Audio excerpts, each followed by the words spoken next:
Okay, hello and welcome to SP Expand. Really appreciate your presence here, spending your Friday afternoon, very precious, with us here today. Thank you so much. Welcome to SP Expand again. I am Muzamil. I see familiar faces, I think you know who I am. Yes, without the mask, you all look really different. Okay, I'm a lecturer for Diploma in Interior Design. So I will be your host for today. Okay. If you don't already know, SP Expand is a program or event organized by SP alongside key industry partners. Right. The purpose really or the aim is to get insights for us to learn a bit more about the trends, key insights about the industry today, right? And of course, networking opportunities for you, for me, right? To learn, to bond even more with our industry partners, right? So that's why we have this event. Okay. Okay, before we roll on with the talks by our guest speakers, right? Here is the brief outline. We are quite tight on time because we need to head off to the main space later on. But just let me run through. From now till 5:20, our distinguished guests will share a bit more about the topic of focus today, which is digital tech for built environments, talent development, right? After which we'll do a short conversation segment with our guest speakers. So should you have any questions or queries or thoughts that you would like to raise or share, we will do so at that particular segment. Okay? After which we will then head over at 6 p.m. We'll head over to the main space at T11 for opening remarks by our principal, and as well as some keynote address given by other industry speakers as well. And of course, 6:45 p.m. food, right? You will have free food, buffet style, okay, available at the food zone area. Okay, so I'll see you there, right? So this is the focus for today. Now jumping back to the main agenda, the topic of today's talk would be digital tech for built environments talent development. Basically looking at the role and impact, right, of digital construction and advancements in digital tools, okay, in the built environment sector today. Right. So with that, I would like to introduce our distinguished speakers. Okay, we have with us today Ms. Vanessa Tang. Perhaps just say hi to Ms. Vanessa. Round of applause. Thank you. She is the Corporate Development Director, okay, at AcePLP. She's also the Director and Board of the Singapore Institute of Building Singapore. For those who do not know, right, you can Google. Okay, AcePLP is a leading beam company in Singapore. Right, they provide a host of services. Right, building information modeling and management, virtual design and construction, integrated digital delivery, reprography, as well as digitization services. Right. So for those who want to know more about the company, please Google. Right, AcePLP. Right, and of course we have Dr. Srilalitha Gopalakrishnan. She is the president of Singapore Institute of Electronics. I think she's quite familiar with her. You've been around the campus, right? Cool. And she's also a postdoc researcher and a model coordinator at Future Cities Lab Global Singapore. Right? Really nice having the both of you here, and looking forward to hearing from you. Before I get the speakers over, just a quick introduction on what they'll be touching upon. Ms. Vanessa will be talking about careers in the digital built environment. I think especially critical for you guys who will be diving straight into the industry soon, right? If you graduate. Anyway, I don't do that all the time, but sorry. Okay, she will be sharing a bit more on insights on digital construction, as well as key knowledge and things or skills that you will need to know to survive in the new economy. All right. Followed by Dr. Sri, she will touch upon urban science approach to designing future urban spaces, basically looking at digital tools and technologies and how it impacts the design and planning of cities today. Right? So, and of course, before we wrap up, okay, we will hold a quick conversation segment again. So any questions or any burning things that you want to ask, please hold it for the particular segment. Right? We'll keep it informal, right? It's not a Q&A, it's a chit-chat section, right? Okay, perhaps without further ado, okay, let me invite our first speaker, right, Ms. Vanessa Tang, to share with us on the topic of today. Ms. Vanessa.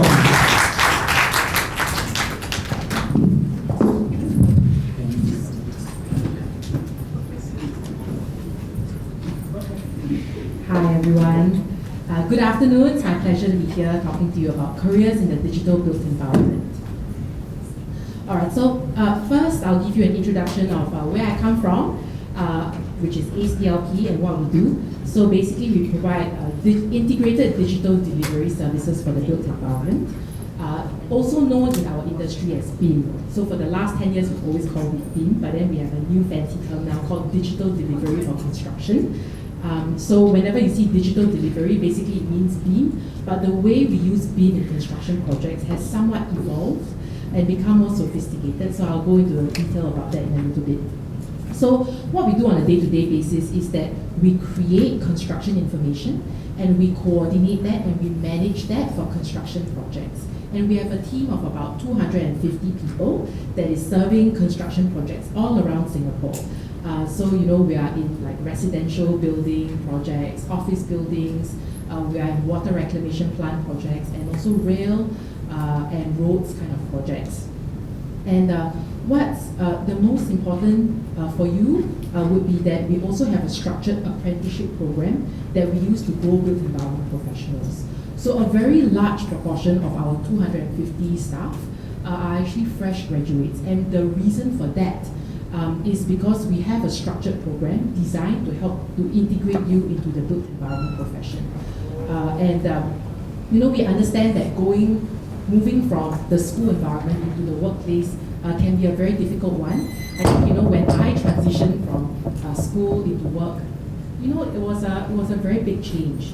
And it really wasn't so easy, right? Because the expectations are different, the way that you have to perform is different, and I think it can be quite daunting for many people. So over the last 30 years that we've been around, we've been, fine-tuning the way that we've been inducting fresh graduates, helping them to get used to a professional environment for construction projects.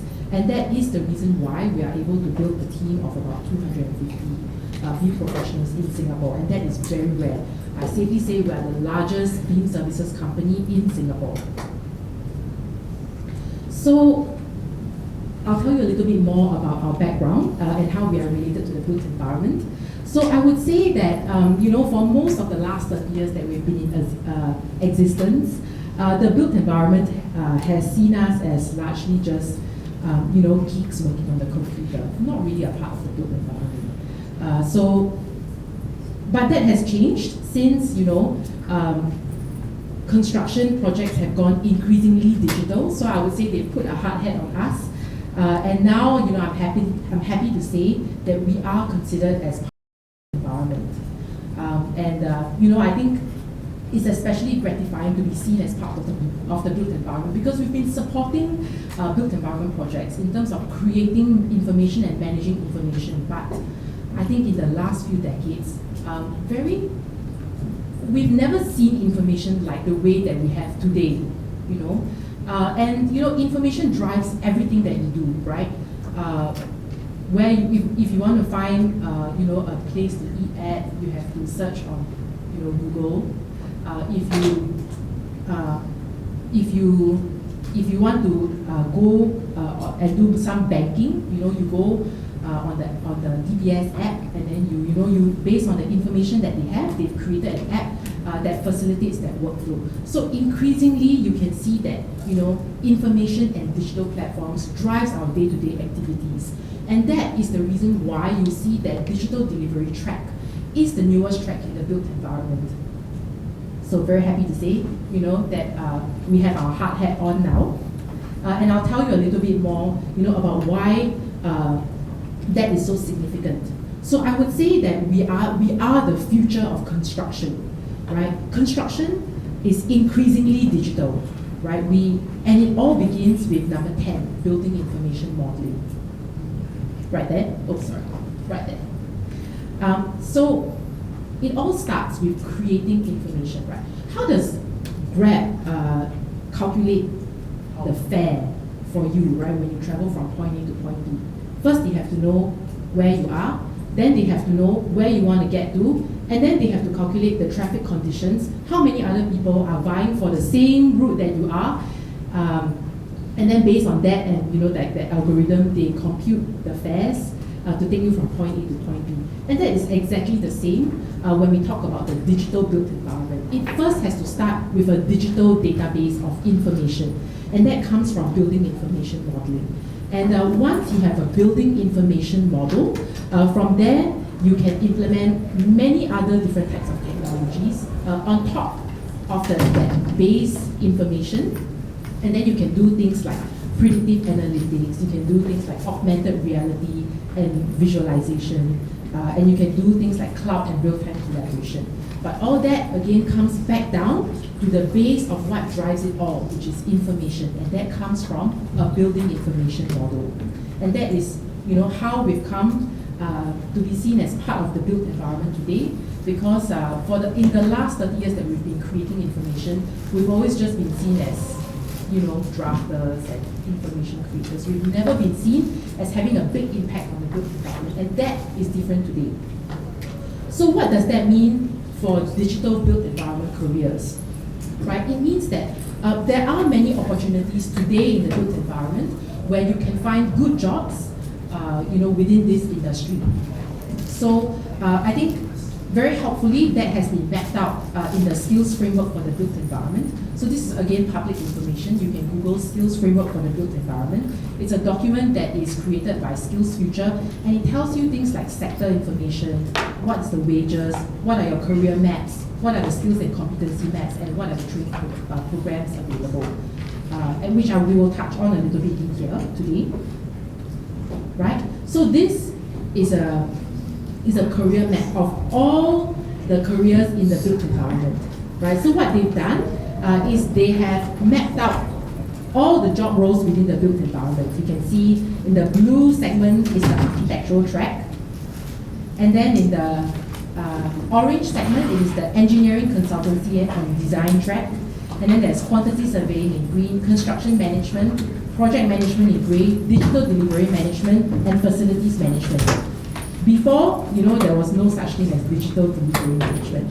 I'm happy to say that, we are the newest track that's being added to construction, right? So you can see that within this track, there are 4 boxes. You start off at the very bottom as assistant specialist, that's tier 4. And then you move up to be specialist, what we normally know as beam coordinator, that's tier 3. And then you move up as lead for digital delivery, that's tier 2, or what is commonly known in the industry as a beam manager. And at the very top tier, you can aspire to become a chief digital officer for the built environment. So meaning that, within this role, you plan and organize information for the information architecture for your organization and the digital platforms that works based on that information. So again, a recap, there are 4 roles, right? Tier 4, Tier 3, Tier 2, Tier 1.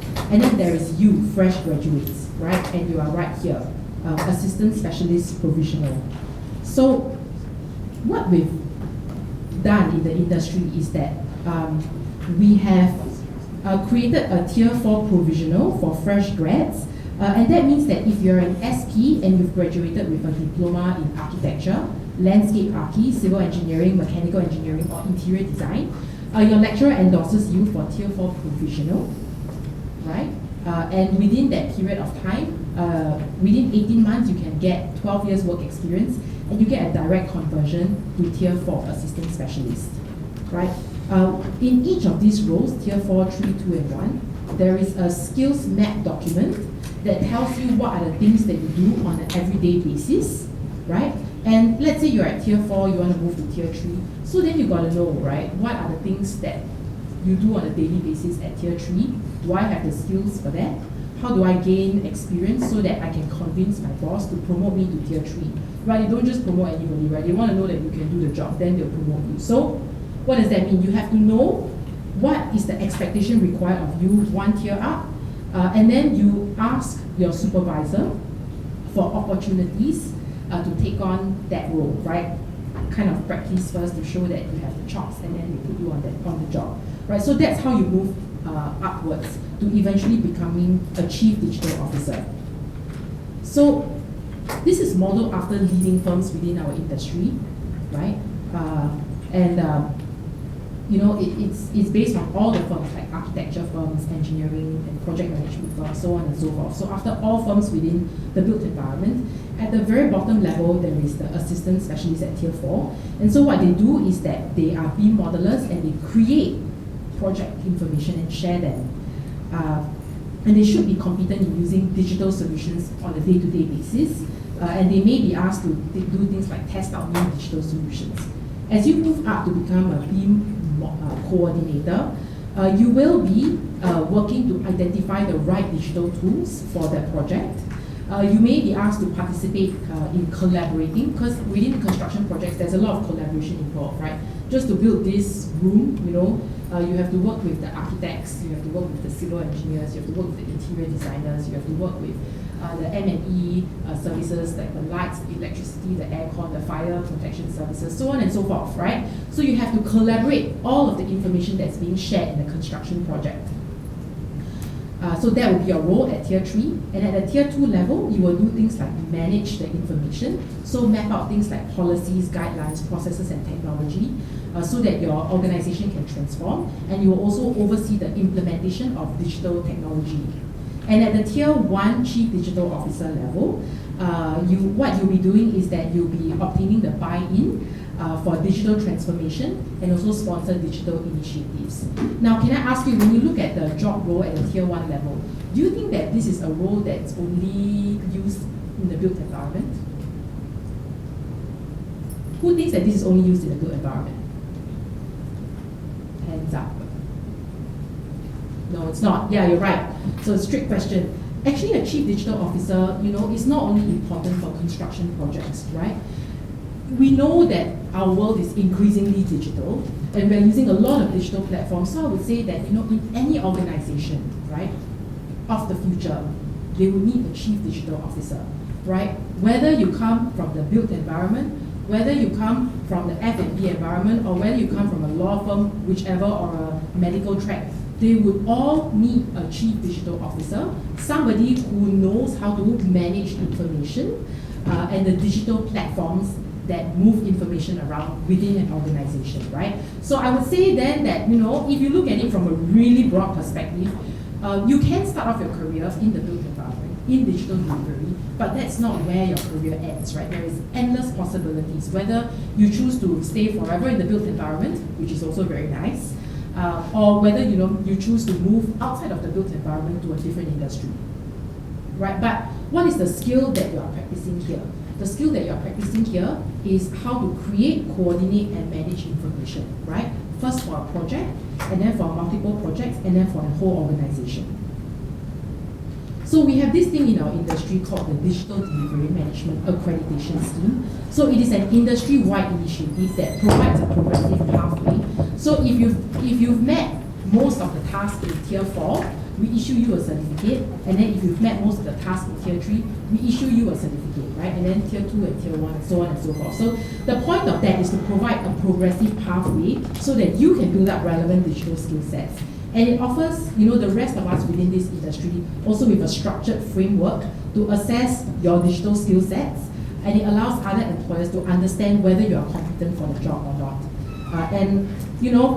On a national level, it also helps to ensure that within our industry, there are competent professionals working on built environment jobs. All right, so let's have a close look at how do you get tier 4, tier 3, tier 2, and tier 1. So you're currently at tier 4 provisional on that side, right? So if you graduate with one of the diplomas that are listed just now, you get tier 4 provisional. And how do you get tier 4, right? To convert from tier 4, you need to gain 1 year experience. For tier 4 provisional certificate holders, you don't even need to take an assessment, right? The moment you clock 12 months of relevant work experience, it gets automatically converted to tier 4. But then the rest of us who don't have a tier 4P certificate, then of course would have to take a test. Right, and what about your friends, from other courses? What if they are, looking for options? Can they still join the built environment even if they don't have one of the diploma programs? Right, the answer is yes, they still can. Right, let's say your friend graduated from an aerospace engineering kind of background. They are considered without qualification. And what does that mean? That means just one extra year, in order to become, in order to get tier 4. So as you move up, you see the number of years of experience also increases. So if you do have a relevant work experience in the built environment, you need less years of work experience to move up the tier. Even if you don't have a qualification at all, you are still eligible to move up the ranks within the built environment, right? Because we've created a category for those without relevant qualification. So what's important to us here? You can see what's really important to us is the number of years of work experience and also the number of projects that you have handled, right? In the years that you've been in the built environment. All right. So that's how you move up in tier 4, tier 3, tier 2, and tier 1. And then you can see that there are these arrows right at the bottom of the boxes. Can you see the arrows moving around? So what it means is that, if let's say you are at tier 3 specialist, right? You can also move into other tracks in the built environment, right? You are not forever stuck as a digital delivery professional. Let's say you've tried out you've tried out being a beam modeler for like a year, right? And then you say, maybe you are from civil engineering background, then you say, hey, actually, I quite liked the architecture work, Can you enter an architecture firm? Yes, you can, because you have relevant skill sets that would bring you there. Now, if we go out to an architecture firm today, right? Do they have beam modelers within their organization? Yes, they do, right? So even if you come from a civil engineering background, and let's say I want to try out, in an architecture environment, you would be hireable in an architecture firm because you would have relevant skill sets. And then from there, you try to see whether you like the environment in an architecture firm or not. Maybe you think people that are also pretentious, must work very hard, long hours, the pay also not very fantastic, then you move out, right? But if you do enjoy the work, right? I can build very nice buildings, I have to look very stylish and like people respect what I say. I mean, there are both sides of the coin for everything, right? What do you do then? You can then pursue further studies in that area. And when you pursue further studies in that area, why is that better? Because you know for sure that your interest is in architecture, and you've tried it out, you like it, and you are putting further investment in terms of time and in terms of money to pursue a further career, a further education that would move you forward within the architecture track, right? So that's how we use the skills framework, and that's just to say that, in all of these professions that you see in the built environment, they all have beam modelers inside of them. And so there are so many areas that you can work in. You can be part of like facilities management. You can be part of construction project management, quantity surveying. The possibilities are endless within the built environment. And at the very highest level, say you're a chief digital officer, right? I think you don't even have to stay in the built environment. Okay, so now let's look at some of the opportunities within the built environment. I would say that there are a lot of jobs because the Singapore government is again pumping out infrastructure projects, like on steroids. I've plucked this article out. It's just in January 2023 of this year. So BCA projects construction demand in 2023 to hit 27 to 32 billion. So what does that mean? There's plenty of construction projects. On your way to school, how many construction projects did you pass, right? Every single one of them could be a work environment, and there is more, in the coming years, right? And I've taken an excerpt from the first paragraph, and you can see what's the line I've highlighted in yellow. That even though there is plenty of money flowing into this sector, plenty of opportunities, what's the problem? Manpower constraints. Right? So what does that mean? There's plenty of jobs available if you are willing to take them. This is some more information on the 5 largest construction projects. These are mostly building projects, but then also you can see that there are train projects like the Jurong Region Line, the Cross Island Line, which began last year. And it will go all the way for the next 10 years to 2032.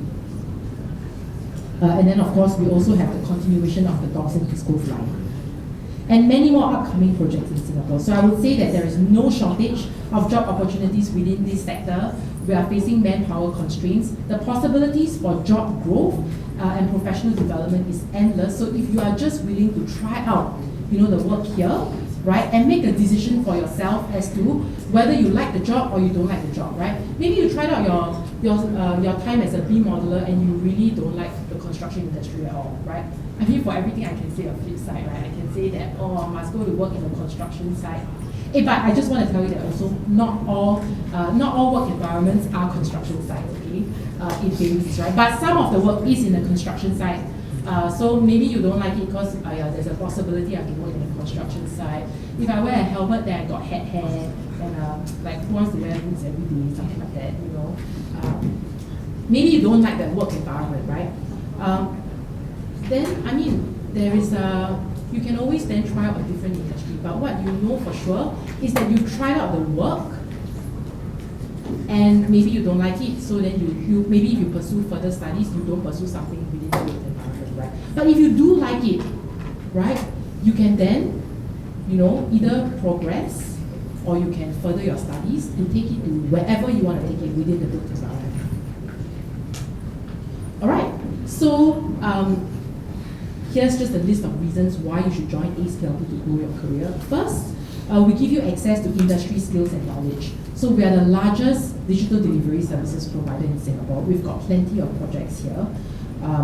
If you join us, we will be able to place you on, different kinds of projects. We have so many different types. Japanese contractors, Chinese contractors. We have multinational consultants. Different types of environments that you can try and see, whether it works for you or not, right? I would say there are so many variations. Maybe you like the work, right, of being a B modeler, but you don't like the work environment, because everybody speaks Korean there. Maybe it's there are a lot of very big Korean construction firms, right? So everybody speaks Korean. And, I don't like the work environment. Yeah, that's fine. We can move you to another assignment within that's still doing B modeling, but in a different environment. Maybe you don't like the supervisor that you've been assigned to, right? We can move you to a different project as well. So what we do have that's very special is also that we will brush up your skills through an extensive in-house training program. Now, I know many of you would have graduated from Singapore Poly with the skills, right? But of course, this is just for our insurance to make sure that, when you do work for our clients, you meet a certain standard. So we got to put you through a training program to make sure that you hit certain standards. But this is, I think, is especially good news for those of you who are going to national service after this, right? In the next 2 years, you'll be polishing your boots and your rifles. You're spending a lot of time in the jungle. Do you still remember what you've learned here? Yeah, maybe not, right? I know the industry norm is to move from national service into a university afterwards, but that is spending something like $30,000 to $40,000 and placing your bets on the course title, guessing whether you like it or not. How do you know until you've tried it out, right? Tried out maybe 1 to 2 years. Don't like it, move on, try a different one. You don't ever go to a university with a built environment kind of course, But first you got to try it, then you know, right? Whether this works for you or it doesn't work for you. So, I would say that our in-house training program will be especially useful for those of you that's headed to national service after this, that we have an induction program for you, so you need not worry about your skills being rusty, right? That's the reason why we hire so many fresh grads, because we have our own program to train you and make sure that you are able to fit into the job, right? But maybe you have to work a little bit harder at the beginning. Alright, so you will also be learning on the job, so try to know it, right? If you're on the job, you know whether the job suits you or not. We will also have HR resource managers guiding you in terms of your professional development. And from there, from the assignments that you work on, you can find out what your interests and your strengths are. And then you can decide on how you want to invest in yourself, right? Where do you want to put your next $30,000 to $40,000 to? Also, during the time that you are working together with us, You will also be building your professional track record and also your network, because you will know people. Let's say we assign you to a project at China State Construction, right? Then you will know the project managers there, the project directors there. They would be, if you are going to stay on in this industry, they will be the people that you see around for the next 20 to 30 years, right? So actually, in the work environment, your professional network is especially important. So I would say, you would have to be in that job, and then you get to know the people there. We will also be providing you support for the digital delivery management accreditation. So that industry accreditation program that I told you about just a while ago, the one where you move from tier 4 to tier 3 to tier 2 to tier 1. And with that, I would say you can safely unlock many job opportunities and in all of the built environment. Alright, so that's the end of my presentation. This is me. I'm Vanessa Tang, and I'm working with firms in the built environment. I've been working with them to digitize and enhance their digital delivery workflows. Okay, thank you.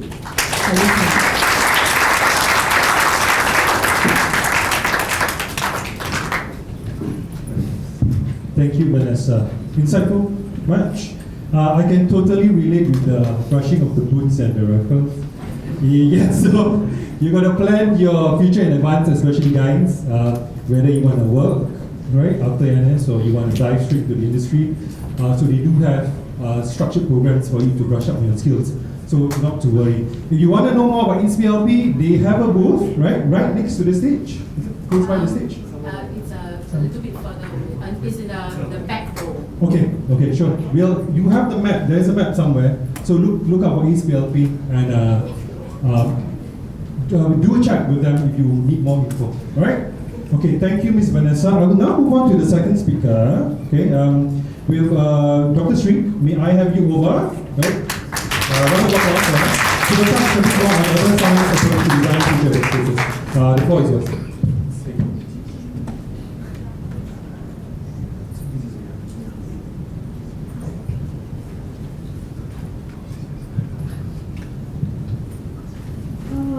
Good evening, everybody. Thank you for taking out your Friday evening to attend this lecture today.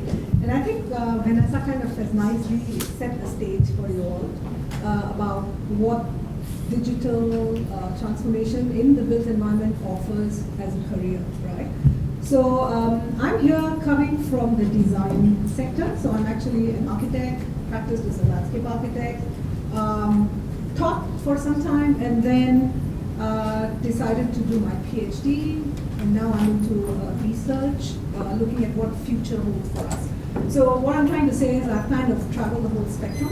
So Vanessa very briefly mentioned about this, architectural office, the design side, the so-called the stylish part of the built environment industry. So let's look at that front end, okay, where we conceive and we come up with all these design solutions, right? So what I'm going to talk today is about what kind of new tools are coming up. What does the designing in future hold for us? Okay, what we learn today, is that enough, or should we be looking at new skills? Okay. So today I'll talk about this whole talk into three parts. First, we understand why do we see the need to look at new tools, right? So first we'll see what are these future urban spaces, why is there a need to look at new methods. Then we'll look at how can we do it, like what are the methods in which we can do, what's the approaches which is possible, which is where I'll touch upon the idea of urban science, right? And then finally, I will show you some examples of what we are currently working on, the kind of tools we are using towards looking at a predictive methodology. If you remember the one slide which Vanessa showed, which had all these different digital platforms and the tools. So there was one segment which talked of big data analytics and predictive tools, right? Then there was also something about cloud technology, crowdsourcing, real-time monitoring and sensing. So these are all terms which you will get very familiar in the future because they're going to become very common. And you will also see those appearing in my presentation. Okay? So let's go quickly to the first question, which is why? Do you all recognize this picture? Do you know which project this is? Yeah, you don't get any prize for this. But yeah, this is Park Royal of Pickering. I mean, the reason why I put this up is like, this is how you see the city of Singapore today, right? You don't know where the building starts, you don't know where the greenery ends. You have the roads, and you have so many layers, right? So that's how complex our built environments are getting. So because I come from the field of landscape architecture, so I'll briefly touch upon how our profession works, but that also translates to any other design profession, whether it's architecture, interior design, engineering, any other profession. Okay? So when we see here, actually the landscape architecture profession kind of cuts across many, many disciplines. If you see, we touch upon botany, we touch upon horticulture, ecology, hydrology, water management. We are not just gardeners, we're not just looking at plants. So there are so many facets we need to be aware of and we need to be trained in, right? Now what does that mean? Because we touch upon so many different disciplines, our projects are also that vast. From the scale of a small house to a city, to a region, to maybe even a district, to neighborhoods. The range at which we work also changes to a large extent, right? So if you see the kind of projects we get involved in are hospitality, residential, corporate, commercial, institutional, parks, I mean, you name it, you would see the profession being integrated into it. Now what does that tell you? It's like, so that's why what you see written here is that actually the whole profession of landscape architecture is actually at an intersection of environmental consciousness, ecological sensitivities, and also a lot of science-based applied technologies. So just being able to draw a beautiful picture is not enough anymore, right? You need to have a lot more facts and data backing up what you're trying to create, right? And now I think this is also something which all of you would be familiar with, the SGP 2030, right? Singapore Green Plan. So if you see in terms of the vision, what is the vision which we are coming up with? It is really about being a city in nature, right? Now, we move from a garden city to a city in a garden and now moving to city in nature. What does that entail really? It means that we need to really get very clear that city is not only going to be for people, right? You're going to share the space with non-humans as well. And that means the complexity of the interrelationships, correlations between the spaces, the sharing of spaces is all going to get very complicated. So you can't just design the spaces the way we used to design in the past, right? So there needs to be something which is new, which has to be added, a new layer. Also, that means every space you design is no more just a recreational space, right? In the past, all the parks used to be for people to come and enjoy. Now, it has another layer of ecological significance. So that means every space you design in the city has to be important as a recreation for people, but it also has to serve as a very, very significant ecological sink. So that means we need to decide, not just at the ground level, even all the elevated spaces that you see as socio-ecological nodes.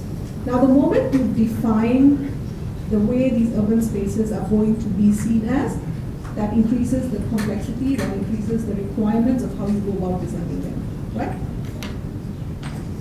So, when you look at the future urban spaces, when we say they are socio-ecological nodes, first is we need to connect to nature, right?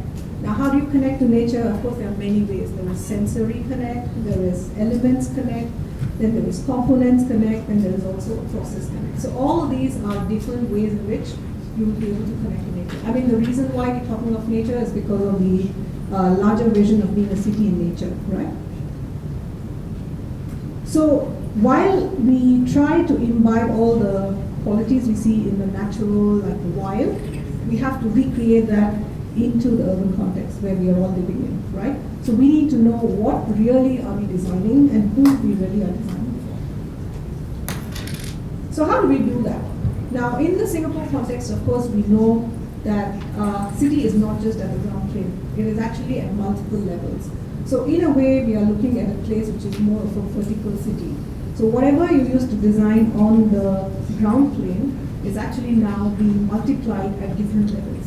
So that's why you have higher density, you have more complexity in the cities, and also it's getting increasingly vertical.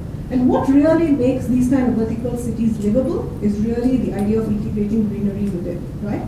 So the first spatial integration of nature is really through the integration of landscape and architecture. So that's the first level of integration, right? Then we go to the next level, which is really at the process level.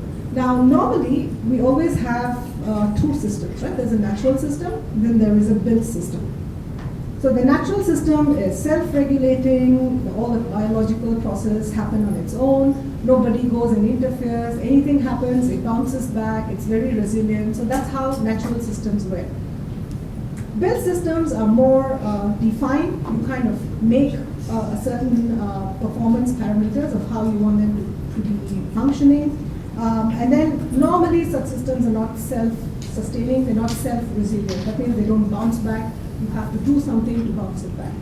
So all these while we looked at them as two different systems, right? So we don't interfere with the natural system, we only are concerned with the built system. But increasingly, when we talk of a city in nature, you're actually looking at something where the built system and the natural systems are actually going to be within the same spatial zone, right? So that's why we call them as urban ecosystems.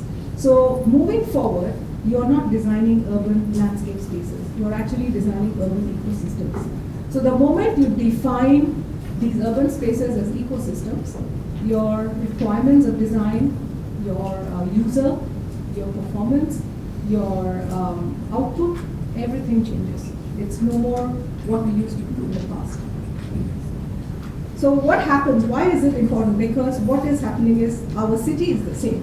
The space is not changing, right? Our footprint is exactly the same. The only difference is, previously we were looking at only the social processes and we thought natural processes will take care of itself, right? But now, both the social and the natural processes actually have to happen within the same urban space. So that means we need to start re-looking at how we design all these spaces, not just for people, but also for non-humans. So what that means is you need to start looking more scientifically, because natural processes are something, they're very complex processes. You need to understand how they work to be able to design for such processes. So you need to have a more scientific approach. And you also have to have a very logical approach of looking at these two processes together, right? So this, what it tells you is that going forward, you cannot just design by intuition or experience, you need information, right? So that's why what we are looking at is you need to have a more informed design approach. You have to have yourself equipped with information which will help you design in the most efficient way. And then what is the way of doing it? Urban science is one of the methods of looking at designing these future spaces. Okay? Again, I don't say urban science is the only approach, but urban science is one of the most effective ways of going towards an informed design approach. So now that we kind of established why are we talking about a new reason of looking at urban spaces, let's go to the next question, how? So now that we know we have to design urban ecosystems, how do we do it, right? So now what is happening is we say every space which you are designing, now what natural processes are actually systems, right? So like when the rain happens, the flooding happens, then that increases your aquifer, then it also feeds back to your humidity, so there is a process, there's a system, right? Nothing operates in its own. Everything is connected in a system process way. So when we design our spaces also, we have to go approaching it as a system. That means it has to be a network, right? So every space you design plays a role in the larger scheme of things.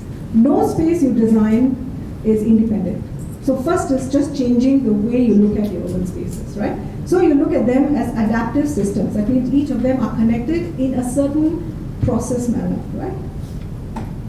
So that means once they are connected, then there is, of course, there is interaction. So how they interact with each other makes also a lot of difference. And then that is how you start creating this idea of spatial network. So the first approach is really to start looking at spaces as a system of networks, right? So the next main approach is that you have to start looking at designs to be performance-based. That means it is no more like, oh, I create a pretty picture, hopefully it will perform. There is no more option of a chance, right? So you have to be able to see whether the designs you're proposing or you're looking at, are they going to deliver a certain level of performance which you anticipate or the user for whom you're designing is able to anticipate, right? So how do you do that? Of course, you need to have a bit more research, like how do you know what kind of space works best? Somebody has done a lot of research, right? Somebody has sat and counted people, or somebody has done something. So there's a lot of research which is there. So first is to be able to tap into a research-based approach, right? And then, of course, you look at how do you quantify performance, right?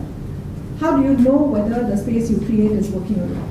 What is the way to prove your success of your project, right? Is it just because it's pictured a lot? Is it just because people talk about it a lot? Or is it based on the fact that the numbers tell me that my space is working, right? So we have to be able to quantify the things which are quantifiable and also the things which at this point of time seem non-quantifiable, like the intangible. Oh, I feel good in this space. Can you quantify that feel-goodness, right? I feel healthy in this space. Can I quantify the well-being in that space? So all these are questions which needs to be addressed going forward. So I'll just quickly show some of the projects which have tried to do something like this. So I work with the Singapore-ETH Center Future Cities Lab. So in the lab, we of course look at all these questions of quantifying and understanding performance. So this is one of the projects we did, which is the dense and green building typology. So we picked about 8 case studies and analyzed them in detail about their ecological, social, economic, architectural performance, right? And if you see the different graphics, of course, they're all very scientific methods. There were thermal cameras to measure the temperatures. There were observation surveys to understand how people use the spaces. There were bird counts and biodiversity studies to understand the ecological performance, and also in terms of the economics, like into how much of the greenery contributes to the dollar and cents, right? So at the end of it, we are able to conclude that all these kind of building typologies are actually functioning as mini urban ecosystems in itself. So that means just the building actually performs as an ecosystem. It is able to deliver certain ecosystem services, right? So the next step is what? Okay, so if one building can perform, so a group of such buildings might create a much nicer ecosystem, right? So it kind of tells us, okay, what's the next level of exploration we can do? This is another project which was, it's of course called a vertical city. So here, the whole objective is how do you understand how people move and use these buildings which are very vertical, right? It's no more like a one level kind of floor plan, but you have amenities split across many levels, many functions and multiple kind of uses. So how do you understand whether when we design such spaces, do people really use it the way we think people use, right? So this particular study looked at understanding their social spatial connectivity, right? So that's this was of course done in collaboration with the URA and the Center for Livable Cities and HDB along with SETB. So again, I will tell you a bit more on the methods we used in the next segment. But the idea is that you can see that the project is Kampung Admiralty, which I think is something most of you should be familiar with, and how we went about really quantifying all these components within that building. And then the one which is ongoing right now, like mentioned, we looked at dense and green buildings. Now we are extending it to a district. So how do we quantify the same level of performance at a district scale? So the moment you scale up, your methods have to scale up, your, the parameters have to scale up, and maybe also the tools have to scale up, right? So this is what is currently ongoing, which I'm working on. So now I'll just come to the last segment, which is really the what. So I'll kind of give you glimpses of all the different methodologies, technologies, tools which I've been using for some of the cases which I showed you, right? So for first is we try to use a framework which kind of tells us how you can go about quantifying these things. First is you have to be able to map what the spaces are meant to do. Then you go on and collect how people actually move in that space and use that space. And then you overlay that information to see, have I designed it the way people are actually using it? Or is it that the way people are using it is a bit different from actually how I designed the space to be used for, right? And then finally, it kind of gives you ideas about where am I not doing it right, where am I doing it right, so that the future spaces could be planned better, right? So in a way, we are kind of doing like a post-mortem, right? You do a post-occupancy, but often in our field, the practices don't have time to actually go back and see how their projects have been doing, right? So we as researchers fill that gap because practices don't have the time. So we as researchers go in and do all this data. Then we go back to the practices and tell them, okay, you designed the space, this is how it's working. Are you happy with the way you designed it, or do you want to change things in your next design, right? So that is the way we can kind of give you feedback on how the designs can be improved. So some of the methods we use, okay? So there's something called spatial network analysis. If you all are new to this term, I suggest you should all be able to read about it. The idea of graph theory, the idea of space syntax has been there for a very long time. And these are something which I feel should be very integral to your design thinking going forward, because it helps to maybe kind of in a way like mathematically quantify how you design your spaces. Okay. So we used network analysis to understand what is the place which is the most connected in the building, and which is the space from where you can actually travel the least distance to reach every part of that building. So you can actually do all that using network analysis. The SDNA is another tool which we use, which is called the spatial design network analysis. So again, you have a 3D model like what Vanessa was mentioning. You nowadays create BIM models for every project. So all you need to do is create a very simple single line 3D network link, and you can actually do a lot of measurements through those. It will tell you whether the corridor spaces you are designing is going to have high flow. Are these lifts going to be more crowded compared to the other lifts? So all these analysis can be done before a building is built. You understand? So the moment you're able to do that, you save a lot of efficiency issues down the line. Right? So how do we do this? Some of the people movement, how we capture the data. One is, of course, the traditional way of observation surveys, right? Oh, someone sits there and counts how many people are walking, how many are talking, how many are sitting. I mean, that's the old style of doing it, okay? Or you ask people, what do you do, how do you do, kind of thing. I mean, when I was working on this particular project, I realized that often the answers are really subjective, right? Depends on what my mood is today. If I ask, do you go to the garden every day? Today, if I'm in a good mood, I say, yeah, I go every day, right?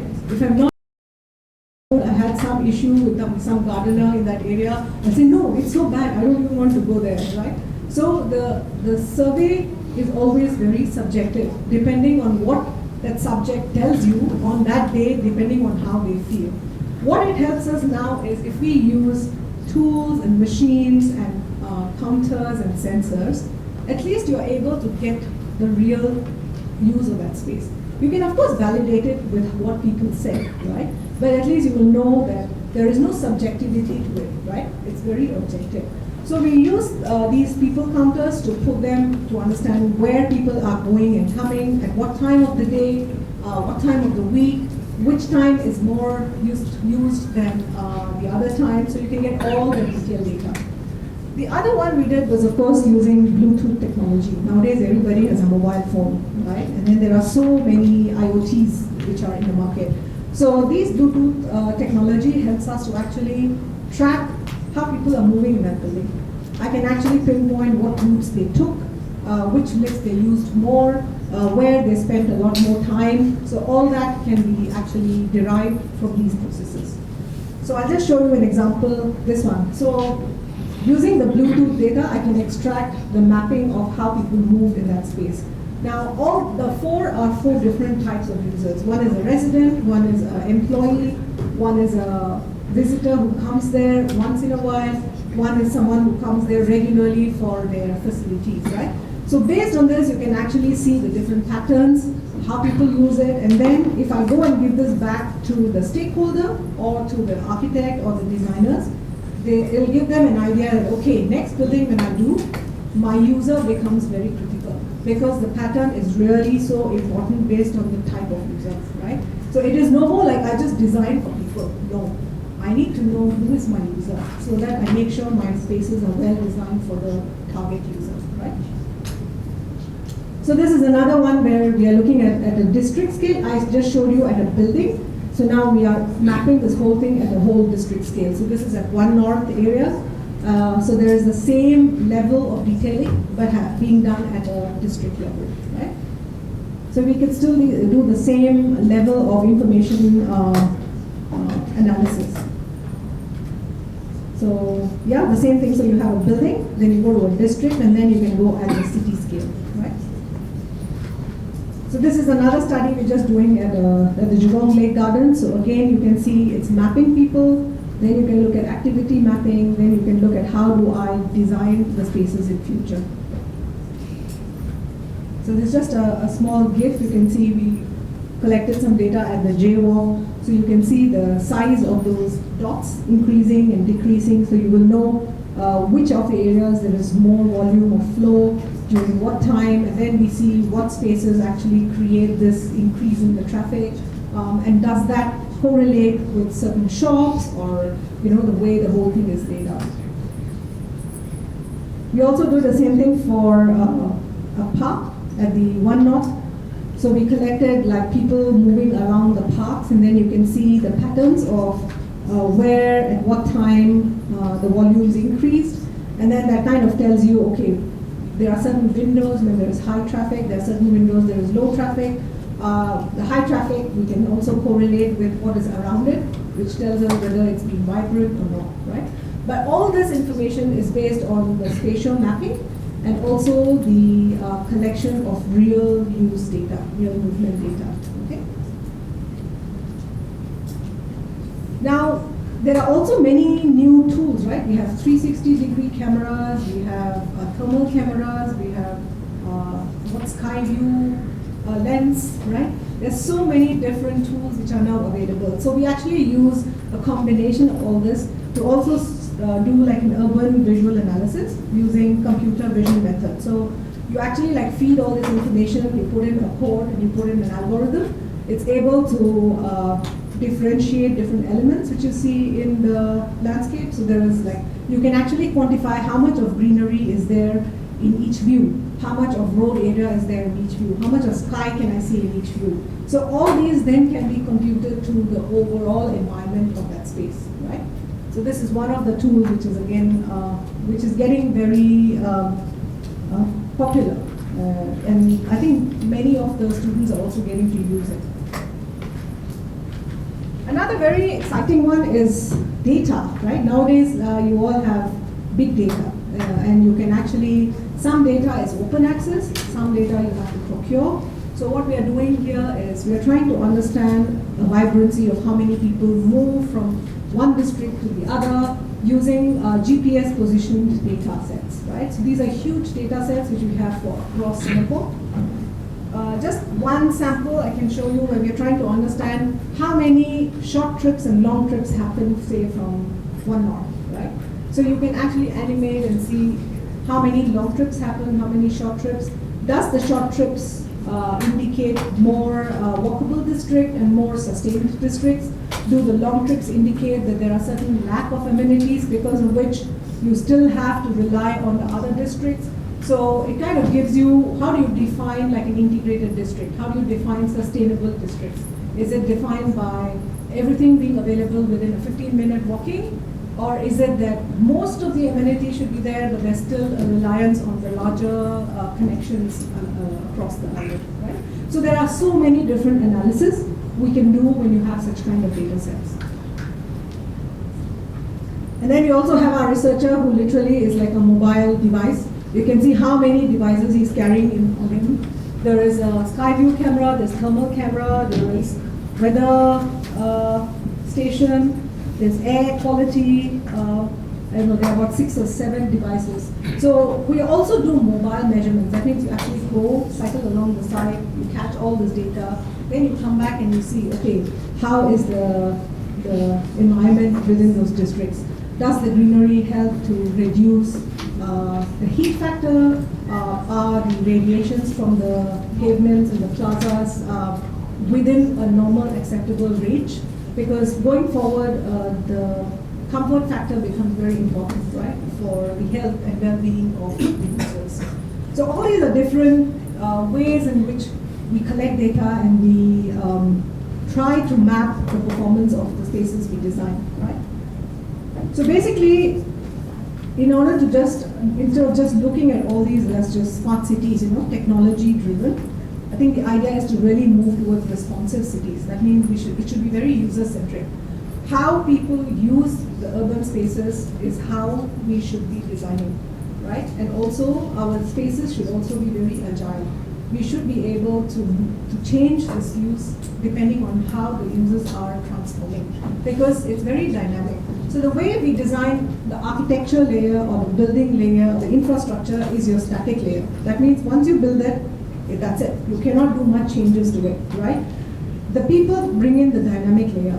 When people come onto that layer, how they move, how they use, where do they go, what they do, is what actually dictates how the city works, right? So if we are able to predict the methodologies and the behaviors of people before we actually build those places, we will be better served in future than being leaving it to chance to say, oh, maybe I will design it based on this experience, hopefully it will work, right?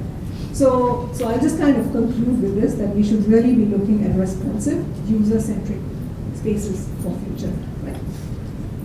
Thank you.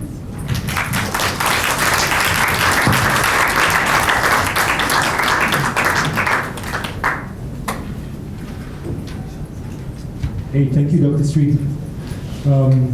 It's quite apt. In fact, the methods that you showed are not only reserved for the urban scale. In the ID sector as well, we are looking at data, big data, and how to inculcate it as part of the design process as well. So you guys live in a different world. Gone are the days of manual calculations, going by assumptions. I think designer needs to have data to back it up, right? And of course, like what you mentioned, it needs to be agile and user-centric, right? So I think it's up to you guys now as future designers to really mold or push this forward, perhaps. Okay, so do we have time?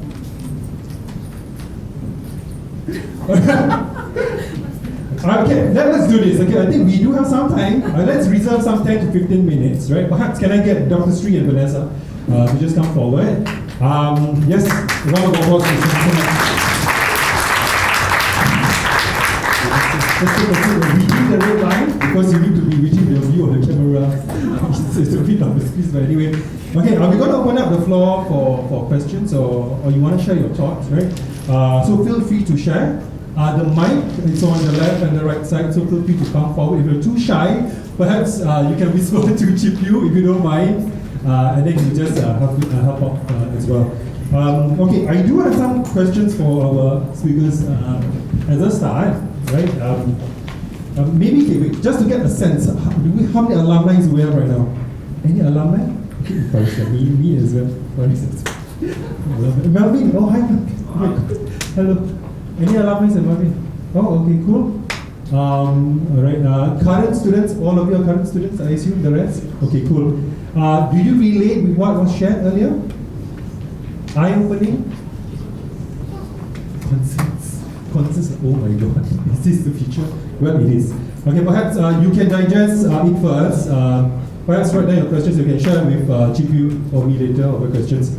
Maybe just to get a sense, both to Vanessa as well as Dr. Sri, I think with the current emphasis in, we call that a green, digital and care economy, especially on the digital aspect, what can our future workforce then, right, do to make sure that they keep themselves relevant and abreast to what's going on outside, because there's multiple facets that they're tackling. So what can they do, where can they start to make sure that they are abreast? I'll start the ball rolling. I would say that the technology is changing so quickly, and everything is moving so fast, that the best way to stay relevant is to continuously learn, right? The way you get to really know about the trade is by doing it. So you have to do it, to know it, and along the way you have to make time to continuously learn new things. And I think maybe the cycle of learning needs to get even faster, so that we all can stay relevant, because things are changing so quickly, and it's hard to keep up. So I would say, a lot of these short courses are very relevant.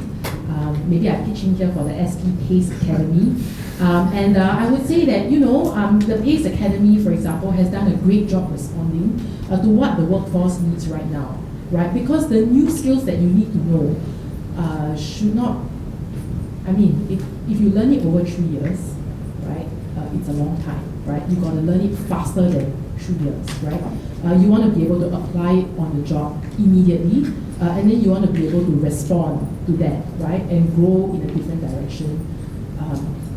And so I would say that, you have to do it and continuously learn, and short courses are a very important segment of that professional development. Yeah, I think in addition to continued learning, right, I feel one very important aspect, at least for us as a design profession, right, is to realize that our skills need to be deeper, but they also have to be broader. That means you need to be able to move across sectors. At one time, data was not something which ever figured in an architectural course, right? We never thought about data other than our so-called love of technology was only limited to visualization tools, right? How can I make a pretty 3D? What SketchUp I can use? What Lumion I can use to make it look pretty? But we need to go beyond that. That means now people are more into Grasshopper, which is very Python and code related. What it also helps is, one is it makes you look at design from many angles, right? Not just being a creative part, but also being able to technically be aware of what that design is able to produce. The other thing is also that you are able to understand and learn from many parallel streams, right? So when we are looking at big data, that means it is not something which everyone understands. Even today, like when I went to do my PhD after a long stint in the industry, I can tell you I struggled. I could not relate to any of the students in SILA because they were way ahead in terms of technology. What we learned as architecture is not what they learn as architecture today, right? They only talk the language of tech. So I think at some point it's good being overly digital, but I would also say that be very careful of how you use technology. Because at the end of the day, we need to be able to filter what is needed and what is still something which we as the creative professionals can bring to the table. So use technology very smartly, intelligently, in order to enhance your design and your space planning skills, right? Don't rely on technology to solve things for you. As they always say, there's one very famous saying which says, data is not a solution, right? Data is only a means to a solution. So you can use data, if you know how to use data well, it can really take you long. But if you don't know how to use data, you can just go in circles and never get anywhere. So I feel like digital transformation is good, it's fast, but at the same time, we still have to keep our core, of what architecture is, what spatial planning is, what landscape architecture is, what interior design is. certain skills are very core, which we need to be very, very strong in. Technology can actually enable things, but it should not become like a go-to for everything. So I always have a bit of worry when it comes to technology, overly relying on technology. I mean, I can concur as well. When we were first introduced about data analytics, we were like, what? We couldn't quite make sense. But I think it's about really grasping what is now and making sense of it, like what you said, I agree, and trying to see out the positives from there and how we can then apply back in design to improve the environment or the space, for example. Okay, maybe I'll just head back to the floor. Any questions, guys? You're looking away from me. Anything you want to ask? This is the chance to industry experts here. This is your only chance to ask. If not, yes. I see you raise your hands. No? Anything, guys? Anyone from architecture? Yes. We don't need to ask questions also. Yeah. You can just share your thoughts. Yeah, perhaps. We have some alumni here, right? You all work in the industry. So how has the experience been like? Do you see the transformation in your day-to-day experience? Or is it that you feel you're just talking about it here, nothing happens in the it's still the same? Perhaps from the moment you graduated to where you are right now. Do So you what? see, Yeah. Do you see this kind of transition happening? Marvin, you want to share? Do you have anything to share? No? You don't have many alumni, I guess. Where's the alumni again? It's oh no, suddenly the hands are down. Okay, anyway, perhaps from our point of view, to be honest, I was an alumni myself, so things have really changed dramatically. Yeah, so I think what we're teaching right now is totally not in context, perhaps, to what we were taught previously. The core is there, like what you mentioned, but the application techniques, the methods, and the multitude of opportunities that we can deviate from there is totally different. Yeah. Okay, so maybe let's do one more question. Yichai or Emily, any question or Faris? No? Okay, if there maybe okay, I just on behalf of the students perhaps, future forward, right? Are there gaps that you see that needs to be addressed, and perhaps an area that we can look into right now in order to prepare for the future circumstances that we're looking at, competencies that we're selecting right now, perhaps, or areas which are in trend they can start to look into right now so that they are relevant once they graduate. No, I think I won't say there are gaps as such, because I feel most of the IHLs have already kind of understood that there is a need to get into this transformation and be able to address it before the market becomes in demand for that. So I would say most of them have already been touched upon. Like, it's not that you have big gaps. But I do see that there's going to be a lot more in future on these whole predictive methodologies, performance-based designs, not just in landscape architecture. I'm talking of architecture, interiors, even civil engineering. Because increasingly it's going to be very difficult to convince someone to spend money for what you're designing unless you can back it up with sufficient information. So I can't just say, oh, please plant this number of trees in 2050. It's no more going to sell, right? Unless I can say it can reduce your carbon footprint by this much, you're able to save this much carbon tax in the future. Okay, then they will listen to you, right? So what I'm trying to say is now you have to start looking at your designs from so many different perspectives.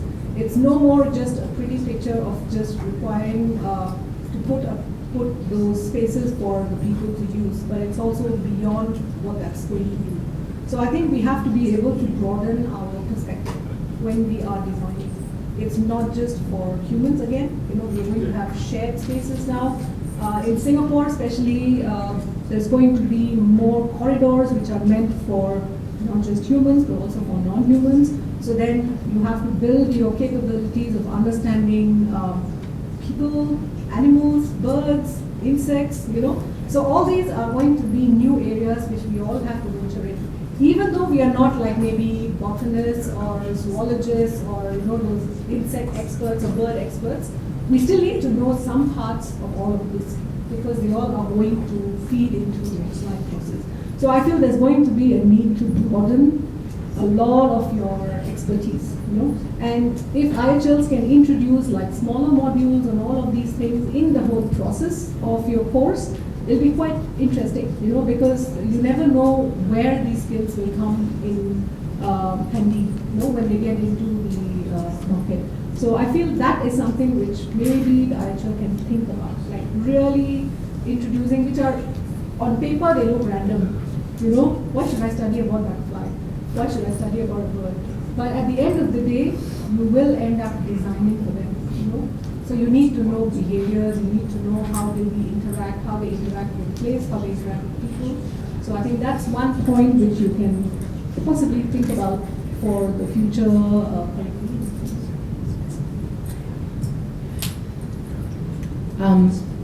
I think we live in a time that's vastly different from the past. And anything you don't know, you just Google it. Or you can chat GPT it. I Google every day, There's always something that I come across that I feel I have to Google.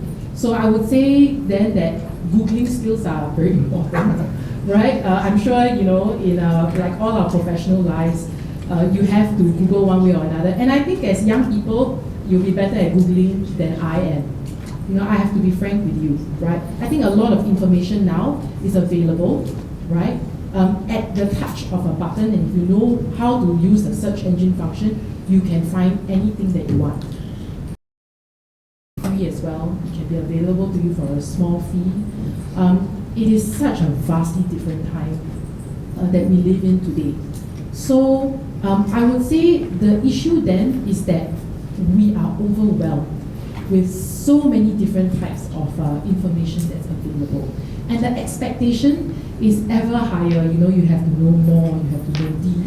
And it's hard, if you want to make it sane for yourself and sustainable, I think, you have to know what information it is that you need for what you want to do, right? And on that note, I really wholly agree with Dr. Sri, on the fact that I think courses need to be shorter because the time span between the period in which you learn it to the period in which you apply it needs to be a lot shorter, which is why I think short courses that help you to apply that skill immediately for what you need to do is very important. I think we should also be quite clear about where we should be obtaining some of this information, right? If you want to have core domain knowledge of a discipline like maybe architecture or civil engineering, do you really think that you're going to find a lot of information on Google? No, right? Just a side note that, I've been Googling so much, sometimes I go and ask my doctor, am I really sick because I've got this? And he calls me a WebMD specialist. I'm a doctor WebMD specialist, right? There's some information that is just not Googleable, that you have to go through formal education that grounds you in that core domain knowledge. And then there is other information that you can Google. So you have to identify, what information and skills it is that you need, and then you shortcut, you find the shortest cut way to obtain that information. That is how I would do it. In a world that has increasing expectations on everybody, and in a world where there's so much information available at your fingertips, I think you just have to be really critical about the way that you find information, for the purpose that you need it, and which is why I highly recommend, every young person to just go out and try something, because only when you try something, you know what it is that you need to move forward, and what you need is different from what she needs, and what is different from what I need, because we are all different, right? We all have different career goals. We all have different strengths. Your career goal is maybe not the same as my career goal, and my priorities are different from yours. All right, it's all different. You can't listen to your friend and say, "Hey, this one quite good. Why don't you join me?" I think you're going to be headed for a path of disappointment because you are not entirely the same as your friend. So, I would say there are a lot of tools these days available to you. Be critical about what it is that you need, and then identify the way to get there. Right, thank you, Vanessa, and thank you, Dr. Sri. Yes, use technology prudently, right? Okay, I guess we are right on time. Any burning questions before we wrap up? No? Okay, thank you again, Dr. Sri and Vanessa. Round of applause. Thank you. Okay, so that's it. Perhaps just to sell some koyo, okay? You can follow our Telegram, SPAB alumni, if you need any updates in regards to the going-ons in our school, right? So, yes, join us here. Okay, meanwhile, we are going to head over to the main space. The opening speech by principal will be there. Just for you to note as well, there will be food at 6:45 p.m. So you can head over there as well. Okay? All right, so if there's nothing else, thank you so much for being here. And we hope you have had an insightful 2 hours or so here. We'll see you at the main event space. Thank you so much.